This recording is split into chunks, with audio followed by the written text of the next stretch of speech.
Hey there, Kenneth French of Vast Voice, telling business secrets to entrepreneurs. We're very, very happy you stopped by. Either you're going to watch this or listen to this because you want to take your business to the next level. You're probably an entrepreneur who's either just starting out or you've been around for quite a while and you want to take your business to the next level. You're probably a real estate investor, maybe even a real estate agent, maybe a professional or of some sort, professional advisor of some sort.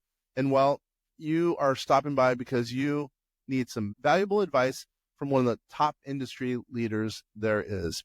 Anyway, thank you very much. Once again, Kenneth French, Vast Voice, telling business secrets to entrepreneurs. Really glad you stopped by. Now with the big lawyer in the sky, I couldn't think of a good nickname, so I'm just, dude, let's just go with it.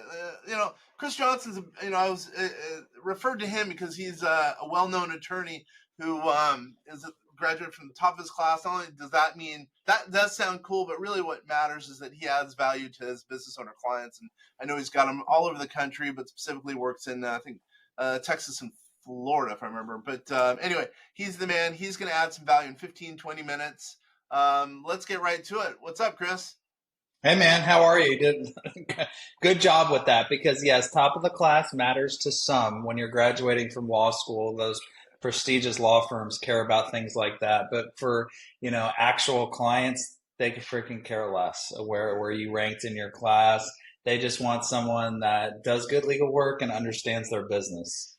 Yeah, tell me about the legal work you do, because it was explained to me that you're a very, very, very good attorney. But what does that mean? I mean, yeah, it sounds cool, but what does that really mean? So I'm a civil attorney that does not do any personal injury work, that does not do any family work, and criminal doesn't fall within civil anyway. So I'm a business attorney. I only focus on representing businesses and entrepreneurs. I do corporate and mergers and acquisitions primarily, but mergers and acquisitions has a lot of different disciplines within it, such as real estate and employment, and I even know a lot of litigation too. I started my career, cut my teeth doing litigation. So really, I know most things civil related, and I have a team of attorneys that help me do work that I could do or do things I can't do. Like, I'm not a securities attorney. I have a securities attorney that helps with that. I am not a probate attorney. I have probate attorneys that help with that.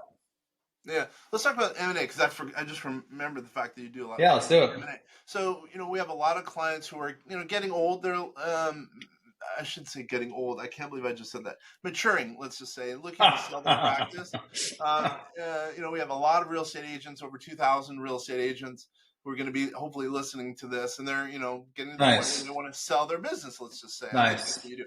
So give us an example. Add some value to us as far as me wanting to sell my practice, and you hopefully making sure I make as much money as I can on that sale. Right. Okay. So first of all, start thinking about these things about 5 years out from the time that you want to sell your practice. Start understanding what makes your business a business and not just an extension of you. What actually adds value to someone buying a business? And I like to think about it. The ultimate position a buyer can be in is simply like if it were a turnkey rental property, almost like I'm going to buy this business and I'm just going to collect a check every month. So that means to do that means that the seller of the business had to have built structures and systems in place and elevated them to the point where they can remove themselves from the business. So I would say a really great book on something like that is Clockwork. So now I'm getting into like all this business system process stuff that actually ties into making a business more marketable and sellable. I would also listen to podcasts. I love, what's his name? He wrote Build to Sell. I'm drawing a blank on the name, but he has a podcast out there.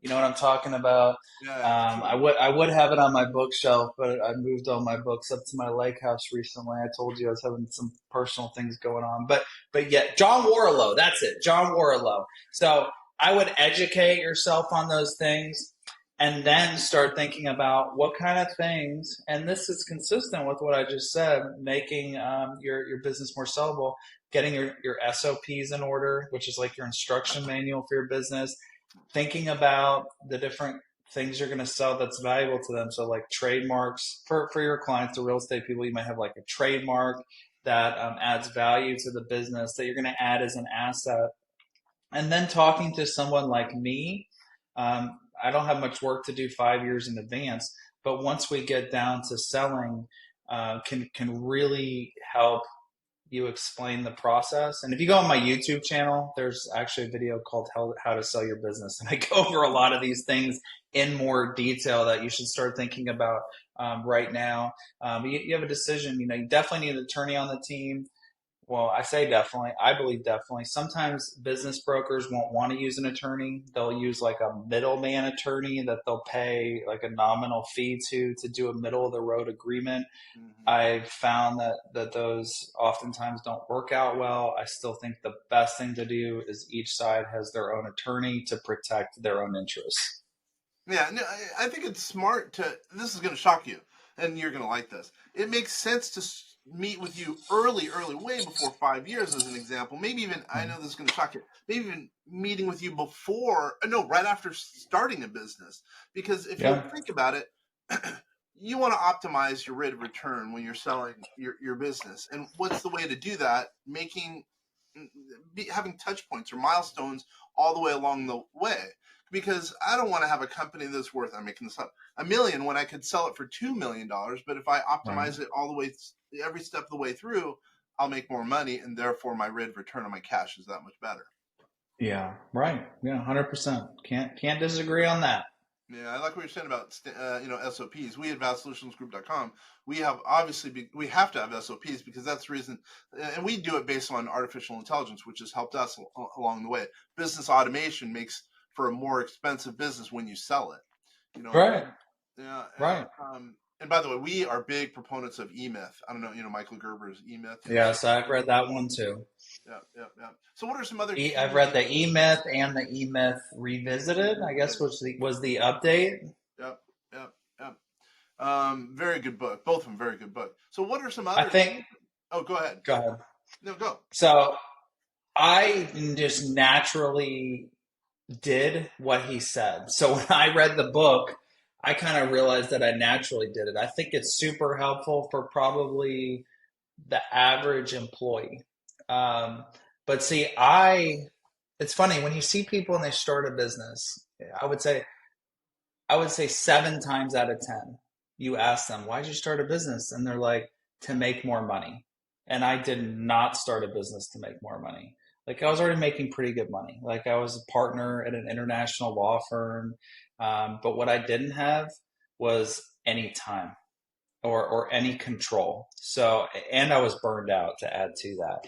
So 120% of my time was taken. I had zero time on something else. So what I wanted, the reason I started well, I went back into business. I did start a business at 20, but the reason I left big law to start my own businesses was to recapture my time and create real businesses. So like I'm saying, that whole purpose of that book, E Myth, is essentially get yourself out of your business. And Mm-hmm. from the very beginning, everything I designed, everything I did was with that being the number one purpose. The money was secondary. That's what I mean. That's exactly what you're saying. So meaning if you start backwards to beginning, meaning employing you early Yeah. on, it'll make that much more sense down the road. By the way, you mentioned Yeah. a YouTube site. How does someone find that? How does someone get a hold of you if they're interested in, Okay. an M&A deal or whatever? So all the M&A videos are on johnsonlaw.com, but my last name's Johnsen. It's a Scandinavian spelling. If you Oh, go very in, good. I think they're even playlisted by maybe mergers and acquisitions or M&A. So there's how to buy a business, how to sell a business. There's all shorts, things like that. Yeah, yeah, yeah. Wow, and I think it makes a lot of. Not only does it make sense to work backwards to forwards in effect by looking to sell your business, also you have to look at the finances of it. I think a lot of people forget about that really, because all you are as an entrepreneur is you're an investor. You're just investing in one specific line of business That's or selling that's that right. specific widget. You know what I mean? Yeah, yeah, 100%. Yeah, that the money piece is just as important. So I would think um, the number one deal killer, and I have a video where I mentioned this too. Number one deal killer is messy books, and Oh, look so at you! Yeah, exactly. yeah, I have. So because it's a reflection of your business. It's a true reflection too. When the buyer goes and asks to see the books and they do due diligence, they're going to look at how many mistakes are in there. They're going to question the numbers. And if things are really messy, the more they're going to question, the more time it's going to take you to answer the questions, the more expensive that it's going to be. So that is one of I didn't mention that, but that's one of my recommendations 5 years in advance too, is get your books in order, get them nice and clean, and start paying taxes. So, if it's almost like you're getting a loan from a bank too, right? That's one of the things that the bank's like, well, this is great that you don't pay taxes. You have all these write-offs, but we want to see money. We want to see you paying taxes. Yeah, you're playing right and right, and I didn't pay you to say that, by the way. That's not at all, not at all. Because we do tax finance and artificial intelligence, but we also, the tax component is very important to us. If we can help a business owner pay tax, but also bookkeeping, if we could help clean up bookkeeping, the books as they sell the business, who knows? Maybe you can end up, having again, maybe instead of a $1 million business, you could end up selling for $2 million because your books are clean, etc. Wow, this is like a perfect line. It really does make a big difference. It honestly does. All right. So, and wait a minute. You also mentioned insurance. What do you mean by that? It sounds like you do insurance. So I'm a big believer in infinite banking. I have, let's see, I have an ILET for myself, like a fully funded policy. Well, I guess it's not for myself. It's for my kids. I don't have any control over it.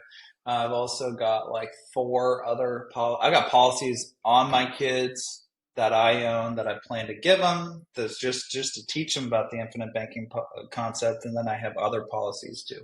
So I use it for myself. I wish I knew about it when I was like 20, which is the point of me having the policies on my kids, because I want to teach them at 20. So I'm a big believer. So yeah, I have it's a small company. It's a company affiliate relationship, and I push through insurance policies just specifically for our high net worth clients. Yeah, go. Why don't you explain it? Because we don't have enough people who we've talked to about that. I mean, we probably should. Oh. We're all insurance licensed, but why don't you go ahead and mention it, especially because you actually believe in it so much that you have one. So go ahead and let's chat about infinity banking. Okay, so there's two components of life insurance. There's the death benefit, and there's the cash value. Okay, so portion of the premium goes to each one, and it can be designed so more goes to the cash value. Now, the thing with most insurance agents is they are compensated, their commissions are based on the portion of the premium that goes to death benefit. Okay, so there's an incentive to give more death benefit and less cash value. And I'm not saying here that death benefit is per se wrong. So don't read into that. Actually, let me clarify. And I'm a finance major. I am the biggest believer in diversification in everything, in investments, in insurance, in everything. I think you kind of have pieces of each. But there's a purpose for this infinite banking. So you design the policy to put more into the cash value, and you can design it so you can put some of your savings and stuff. You can front load it, and in a short period of time, you can build a large policy, a large cash value policy. Now, what I needed to understand about this, because I typically hate insurance. It's like, a hurricane just hit here and you're hearing about all these people, their claims denied, or the deductible's more because it's a hurricane wind damage and it's not normal wind damage. And there's all these exclusions and it's so confusing. So I typically hate insurance.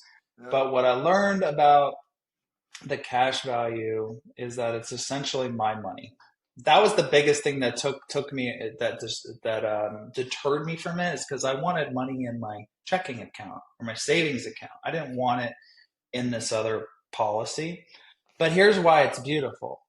So it has, in most states, I'm not going to say all. I don't know what Seattle has. Sometimes these states on the West Coast, you guys have some wonky laws. A little weird. But in Florida, Texas, I can tell you it's essentially anything in your life insurance policy, that cash value, is protected from creditors. So now you're building a bucket. Remember, diversification of money that's protected, no one can take from you. So is it really yours? It's yours to the extent that if you're 90 years old and you're just diagnosed with terminal cancer and you have a year to live and you're like, you know what? I got 500,000 cash value in this policy. I'm going to just have the time of my life. Screw it. These kids are good enough. They don't need to inherit 2 million. So what happens is you take the cash value out and it comes off the death benefit. So essentially is your money. You can borrow from this and you can decide not to repay it. Now, it's better to repay it if you're looking for long-term growth. So I just addressed this point that it is your money. So why would I have the money here versus in a savings account? Well, not only the asset protection, but because I can start leveraging my money like the bank. So I've now jumped to this point of what I call it infinite banking. So the policy can be designed when you're doing infinite banking. So when you have an outstanding loan, you're still getting dividends on that cash as if there is no loan. So all that money is still compounding at a rate of return. There's different kinds of policies. For purposes of what I believe in, I'm conservative when it comes to insurance. Now, I am cool with diversification. So if someone wanted to get an index life insurance and then also like a dividend, then that's fine. But I like the dividend. I like just the traditional whole life.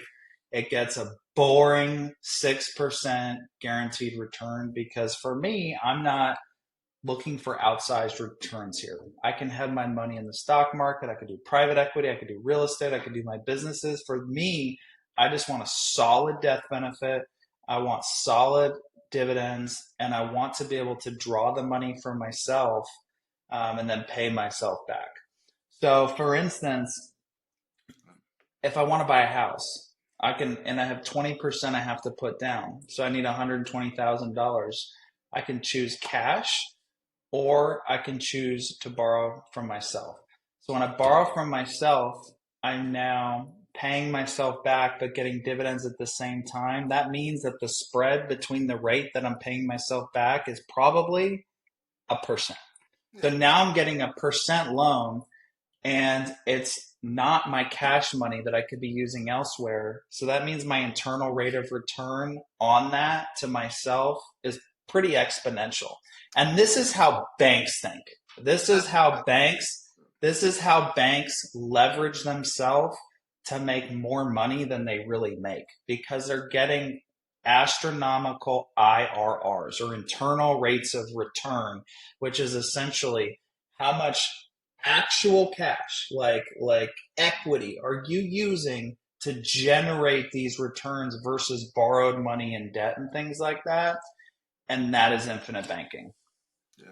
Yeah, we have one client who actually I just got an email from him saying thank you, where he said thanks. But basically, he's he put in money into a defined benefit plan. We have an actuary, so we do a lot of those.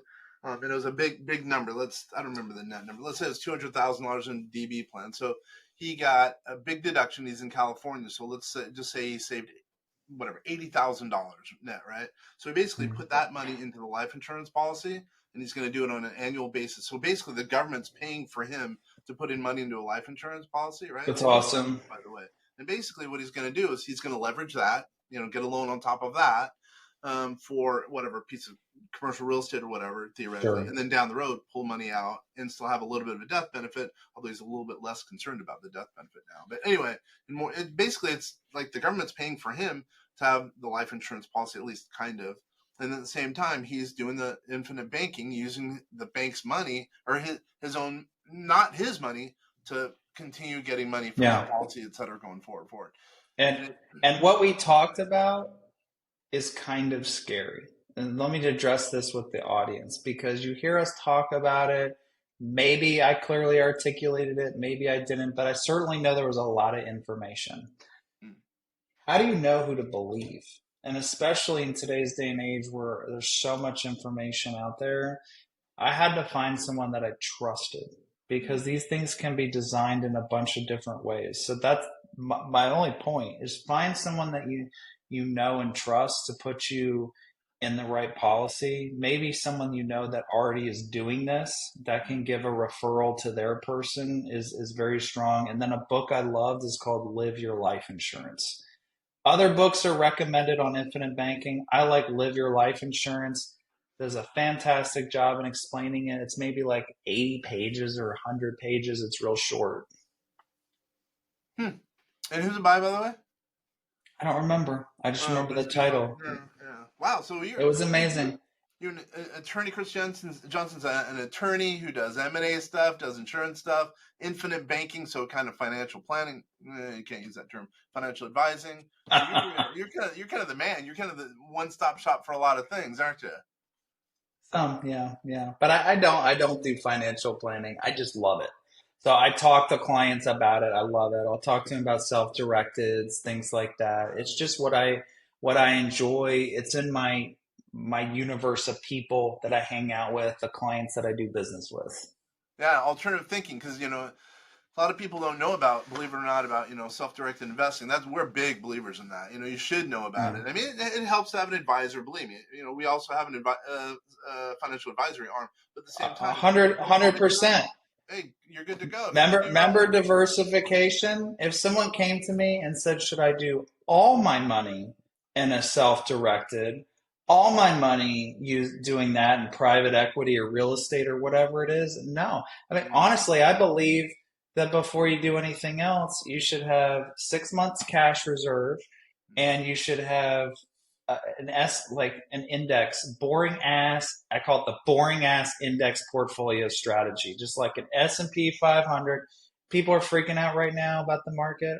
I could barely know what's going on with it because I don't care. In like 5 years, it's going to be a blip in the radar. yeah. So that's your core diversification. But yeah, self-directeds are amazing to add to that. I totally agree with that, man. A lot of you and I obviously see a lot alike. We only have a few minutes, but what I would say is, what's one last tip that you would give to a business owner that you think can really add value based on stuff either we have talked about or have not talked about? Send them packing with some one bit of knowledge from your brain. Invest in yourself. And it's we talked about ROI a lot, but the ROI in investing in yourself through more than just learning your craft and trade. Like that's cool, like that's almost a given, but I'm talking about mindset. I'm talking about surrounding yourself with people better than you, people that can teach you new things, that can open these doors to the realm of possibilities and what you understand. That to me is where exponential returns happen. Look at Chris. Add some value. Last minute, add some value. I like it. One last time, how does someone get a hold of you? You can go to johnsonlaw.com, JOHNSCN law.com. There's a scheduling widget. Schedule a 15-minute talk, consultation, whatever it is. I'm happy to talk to anyone free of charge. Sweet. The people you're looking for, mainly, obviously, business owners, probably well-heeled business owners who are looking for some added value elements as far as they might need legal help, they might need M&A help. Sounds like a little bit of insurance help. Pretty much any other things I'm leaving out that you'd suggest reaching out to you about? And there's all kinds of stuff. I own a title company, so I have this whole like real estate business on the side where I'm involved with brokerages and realtors and all that stuff. If you're in the business world or real estate world and you want to talk to a lawyer or to me about anything, just feel free to schedule a talk. Wow, nice, man. I really appreciate you offering that to the people, and I think our marketplace. I mean, we have whatever 983 clients that are actually clients in the U.S., and all of our clients are really real estate investors, solopreneurs. So I'm sure some of them would be benefiting by reaching out to you. Nice, nice. All right, dude. Love All it. right. Thanks for having me on, man. It was great talking with you. You bet. You bet. Once again, this is Kenner French with Vast Voice telling business secrets to entrepreneurs. Always love hanging out with you guys, adding some value. Thanks again, you guys.